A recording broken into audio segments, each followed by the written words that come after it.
ஹல்லேலூயா. கர்த்தரை நேசிக்கிறவர்கள், ஆண்டவருடைய நோக்கத்தை அறிந்து செயல்படுகிறவர்கள், அவர்களுடைய வாழ்க்கை ஆண்டவர் வைத்த காரியத்தை செய்து முடிக்கிறதற்கு முன்பாக எந்த சக்தியாலும் எடுக்க முடியாது. விசுவாசிக்கிறவங்க மட்டும் ஆமென் சொல்லுங்க. இயேசுவினுடைய மரணம் ஒரு இயற்கை மரணம் அல்ல. பவுலனுடைய மரணம் ஒரு இயற்கை மரணம் அல்ல.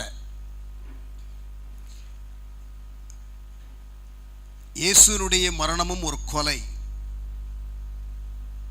பவுலனுடைய மரணமும் ஒரு கொலை. அப்படிப்பட்ட மரணத்தை சந்தித்த இயேசு யோவான் 17ஆம் அதிகாரம் 4ஆம் வசனத்தில், பிதாவே நீர் எனக்கு கொடுத்ததை செய்து முடித்தேன் என்று சொன்னார். பவுல் உடைய மரணம் இயற்கை மரணமாக இல்லாமல் இருந்தாலும் அவர் நல்ல போராட்டத்தை போராடினேன், ஓட்டத்தை முடித்தேன் என்று சொன்னார். எந்த சக்தியும் தேவனால் அழைக்கப்பட்ட ஒரு மனிதனையோ ஒரு மனுஷியையோ இந்த பூமியிலிருந்து எடுக்க முடியாது. அவர்களை தேவன் தனிப்பட்ட விதத்தில் ஆயத்தப்படுத்தி தன்னுடைய வேளையில் எடுத்துக்கொள்கிறார். ஆமேன். சாட்சிகளை எல்லாம் கேட்டோம்.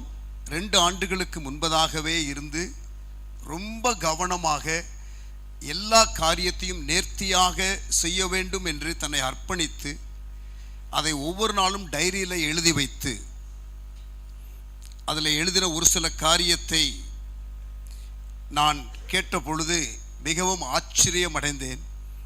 நேற்று தினத்தில் சாம் மோசஸ்ட்ட பேசி கொண்டிருக்கும் பொழுது, நேற்று காலையில் தான் அந்த டைரியை கண்டுபிடித்தார்கள் என்று டினிட்டா சொன்னதை நீங்கள் கேட்டீர்கள்.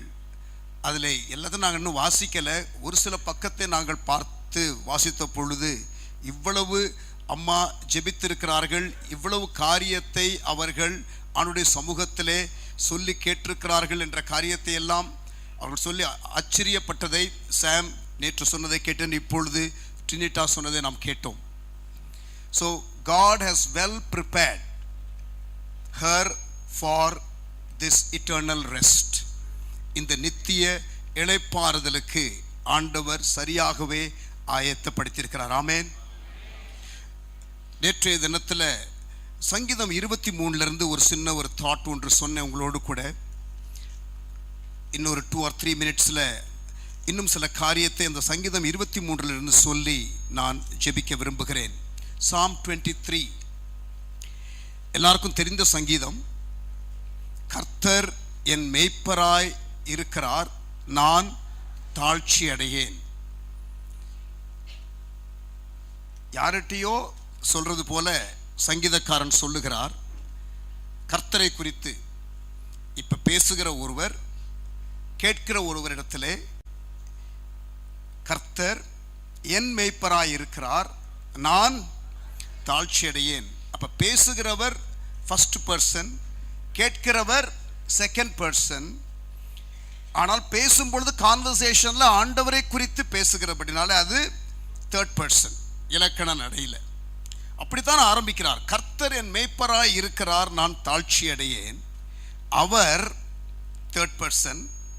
இந்த கான்வர்சேஷன்ல என்னை புல்லுள்ள இடங்களில் மேய்த்து அமர்ந்த தண்ணீர்கள் அண்டையில் என்னை கொண்டு போய் விடுகிறார், தேர்ட் பர்சன். அவர் என் ஆத்துமாவை தேற்றி தம்முடைய நாமத்து நிமித்தம் என்னை நீதியின் பாதையில் நடத்துகிறார். அவரை குறித்து நான் உங்களிடத்தில் பேசுகிறேன் என்று சொல்லுகிறது போல இருக்கிறது. ஆனால் 4ஆம் வசனத்திற்கு வாருங்கள். நான் மரண இருளின் பள்ளத்தாக்கிலே நடந்தாலும், இங்கிலீஷ் பைபிள்ல when I walk through the valley of the shadow of death, நான் பொல்லாப்புக்கு பயப்படேன், தேவரீர் என்னோடு கூட.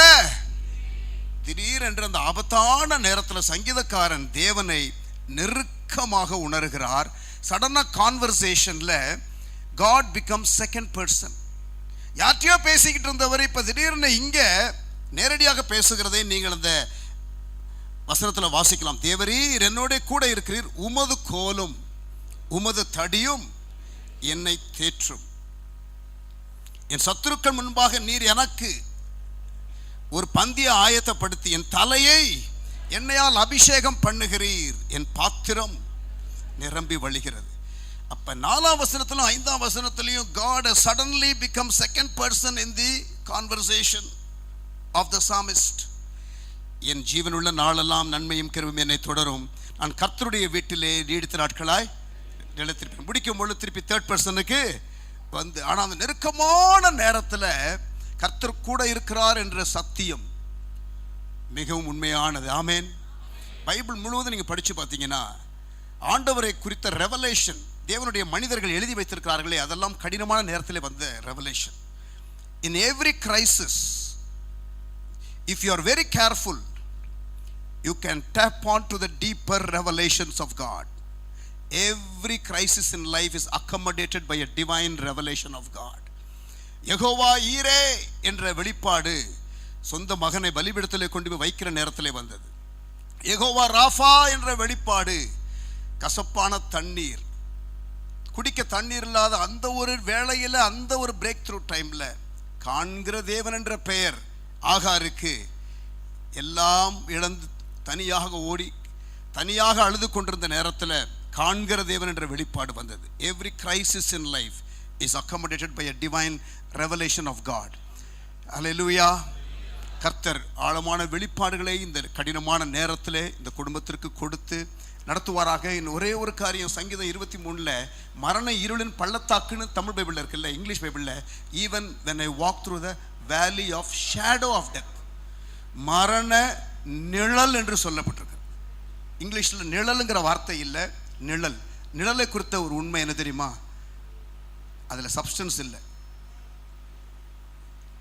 நமக்கு விசுவாசிகளுக்கு, கர்த்தருடைய பிள்ளைகளுக்கு மரணம் என்பது உண்மையாகவே உலகத்தில் உள்ள மக்களுக்கு இருக்கிற மரணம் போல கிடையாது.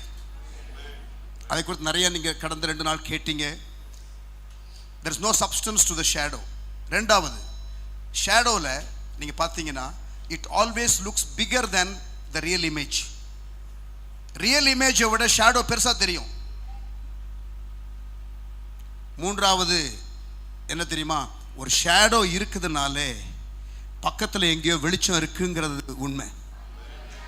The fact that there is shadow, there is a light somewhere. Let us not look at the shadow, let us look at the light. தகப்பனே, இந்த குடும்பத்தை தொடர்ந்து நடத்துங்க, இயேசுவின் நாமத்தில் பிதாவே.